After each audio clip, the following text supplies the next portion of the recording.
Chestermere-Strathmore has the floor. Thank you, Mr. Speaker. I rise prayerfully thankful to be living in peace in our great province and to respond to the speech from the throne.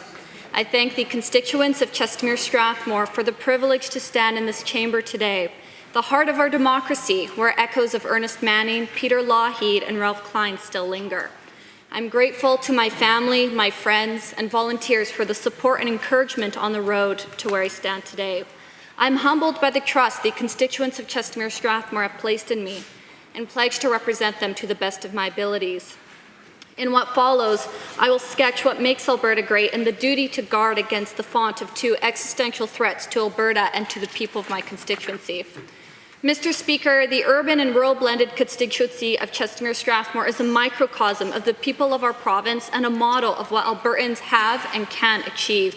Indigenous peoples walked, hunted, and navigated through these beautiful lands for countless generations. Despite its beauty and splendor, the first settlers to arrive in southern Alberta's semi-arid environment in the 18th century considered it unfit for agriculture. But these pioneers worked together to irrigate parts of this semi-desertic landscape. Future Albertans tirelessly carved the land and diverted flows to inject life-giving water into what is now my riding. Originally started by the CP Rail, the Western Irrigation District of the Bow River Irrigation System began in 1904. Its main canals brought clear waters flowing from the Rocky Mountains into the Bow River Valley to Reservoir Number 1, which is Chestermere Lake today.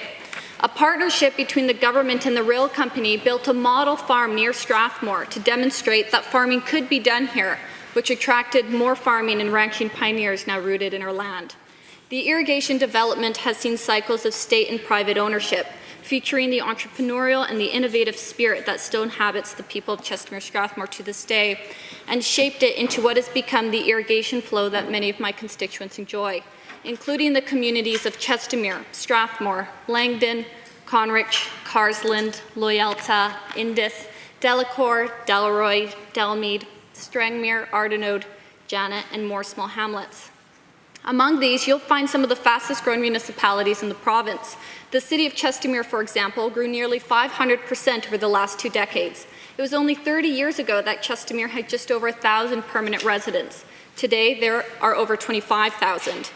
People come from within Canada and the 4 corners of the world seeking opportunity, putting their talents to work, building new thriving businesses, and joining Albertans already here in shaping better lives in a greater province.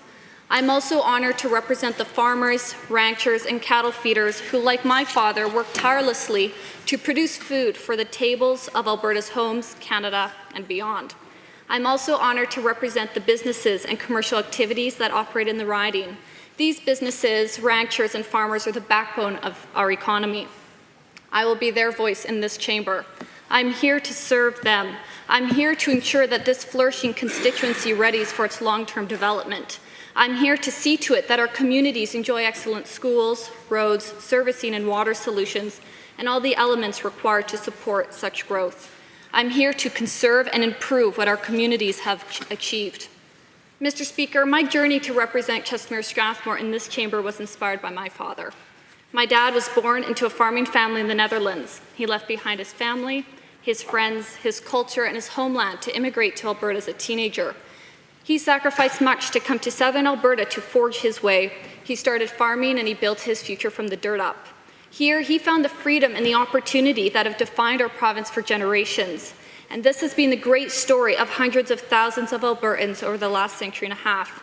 From their work habits and example, I've learned that the brightest season of our history lies ahead.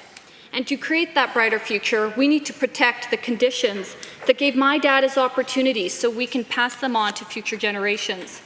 Our successful school choice model, unique in Canada, is an example of such conditions of freedom and opportunity. They foster the individual autonomy and responsibility that have become our North Star.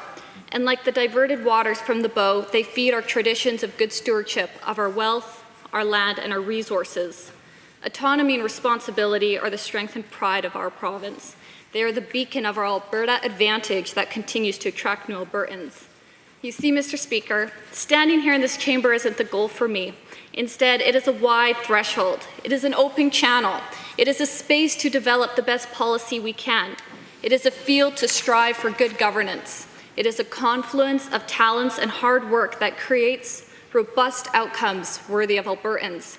And the guiding path to this threshold is the conservative principles that I hold dear and on which I ran: family, faith, free enterprise, personal responsibility, grassroots leadership, the sanctity and dignity of human life, limited government, and low taxes.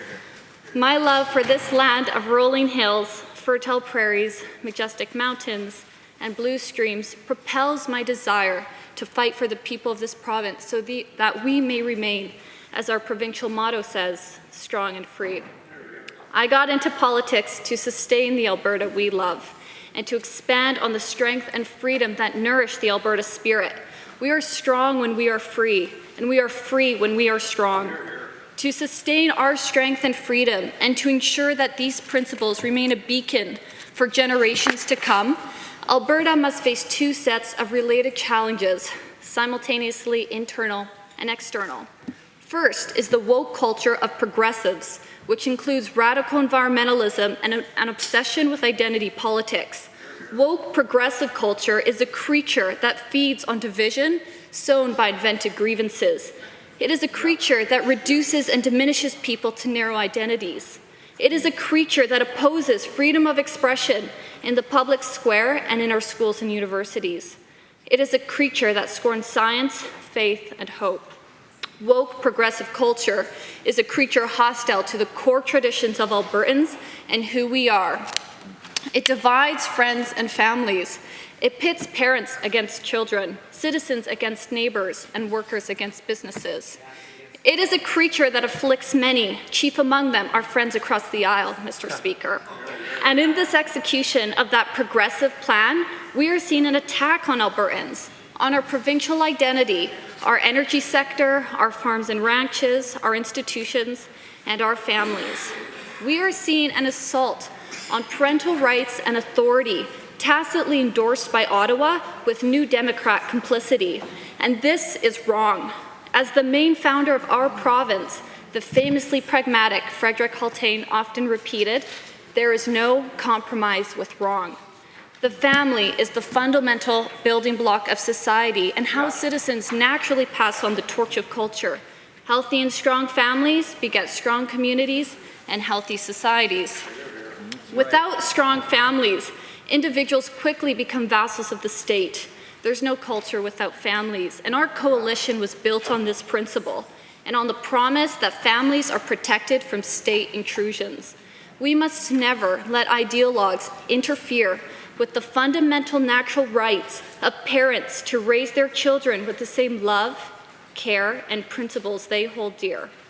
It is our job to sustain Albertans, and we maintain and develop a stronger culture by maintaining strong families.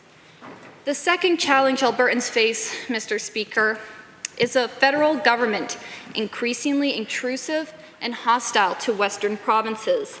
More than that, there's a federal government disturbingly bent on punishing Albertans. They have been shameless in applying double standards to reward and pump up vote-rich regions while punishing those who, in their eyes, unwisely diverge from their doomsday views. Ottawa is trying to crush our livelihood and our spirit.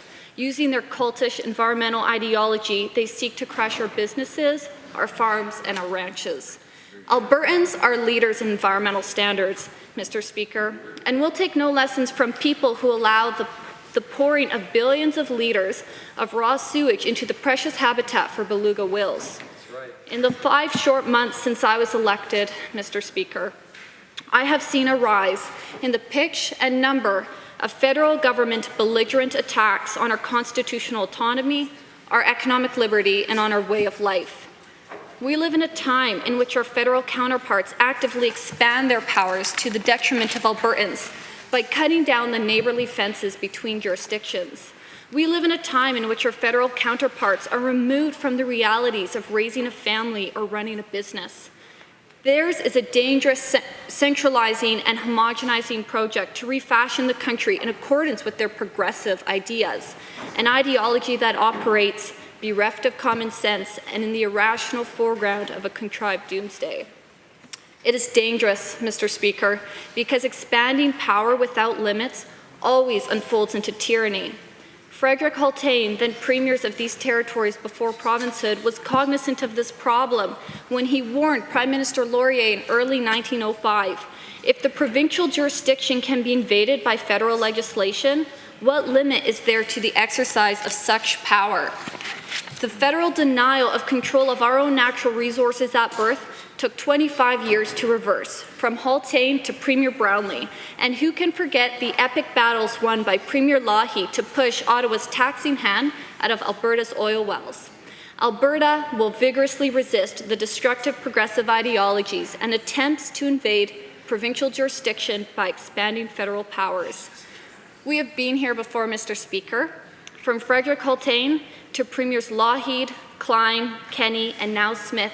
We have risen to the challenge, and I am proud to stand with those who have defended us against these assaults.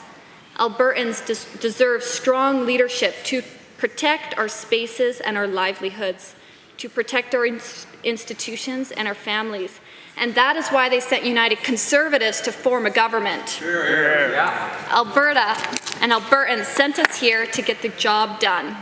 And I hope the official opposition will abandon their sometimes tacit and sometimes active complicity with Ottawa and work with us instead to fend off these federal attacks against Alberta's people and interests. Albertans alone will decide and chart our future, Mr. Speaker. We aren't the sort to be governed by remote. And the best way to resist these open attacks is for Alberta to occupy fully the constitutional spaces that the Canadian Constitution grants our province in areas such as resource management, education, and healthcare. The best way to conserve what Albertans have built and to make it sustainable for future generations is to fill our jurisdictional spaces with more Alberta and then tend to our fences. Because good fences make for good neighbours, and that's what Alberta's sovereignty within a united Canada does, Mr. Speaker.